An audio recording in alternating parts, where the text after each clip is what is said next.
Tuhan mengatakan, Kain, kamu jangan jadi orang jahat, harus jadi orang baik.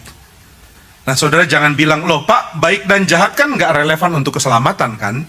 Kita kan selamat bukan karena kita berbuat baik, toh kita selamatkan karena iman kan? Tapi saudara, kalau saudara ada di dalam tradisi reform, saudara tahu bahwa keselamatan memang bukan karena perbuatan baik, tapi keselamatan selalu menghasilkan perbuatan baik.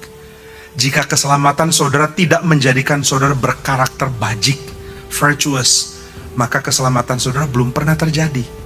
Orang yang diselamatkan hidupnya berubah. Nah ini aspek yang lupa ditekankan di dalam tradisi Lutheran. Ini fakta sejarah ya, bukan saya karena reform kritik-kritik Lutheran. Tahu nggak, Luther lebih jago dari Calvin, lebih gemuk juga. Kalau berantem pasti menang Luther. Ya, Luther memang sangat-sangat berbakat. Luther bahkan menurut saya banyak konsep teologi lebih menarik dari Calvin. Dalam banyak hal Luther lebih unggul dari Calvin. Tapi ada satu hal, yaitu penekanan dia kepada keselamatan kurang diseimbangkan dengan aspek kesucian, aspek hidup yang baik. Nah, Calvin yang seimbangkan ini.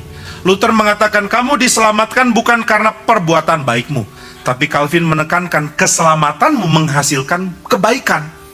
Orang yang tidak berubah, yang tadinya kasar dan kejam, setelah kenal Tuhan juga tetap kasar dan kejam. Tadinya licik dan penuh penipuan, setelah kenal Tuhan juga tetap licik dan penuh penipuan. Tadinya sangat ingin memanipulasi orang, setelah kenal Kristus tetap ingin memanipulasi orang. Tadinya gila seks, setelah kenal Kristus tetap gila seks. Loh, ini bukan kenal Kristus, itu bukan pengenalan yang sejati, itu palsu, itu bukan keselamatan.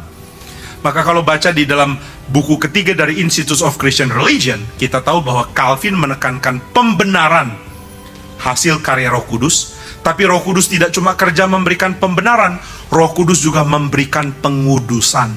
Yang tidak dikuduskan berarti belum pernah dibenarkan. Yang tidak berubah tindakannya tidak pernah mendapatkan keselamatan.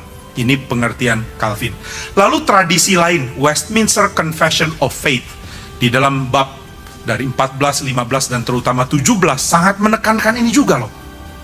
Menekankan bahwa jika engkau tidak mengalami perubahan, jangan ditipu dengan keyakinan keselamatan. Mari belajar berubah. Nah, saya tidak mau saudara juga jadi kelebihan ya, akhirnya mengkritik, akhirnya menjadi ragu lagi. Saya udah selamat atau belum? Intinya adalah kalau menurut baik yang Calvin yang saya kutip maupun Westminster Confession of Faith, intinya adalah kalau saudara ada di dalam gereja Tuhan dan saudara mengaku percaya kepada Kristus, perjuangkanlah perbuatan yang baik.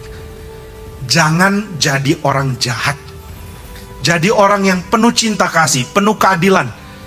Bagaimana saya tahu saya sudah diselamatkan? Anggaplah engkau diselamatkan, asumsikanlah engkau diselamatkan. Sekarang tinggal kejar kehidupan yang lebih baik. Bertobatlah.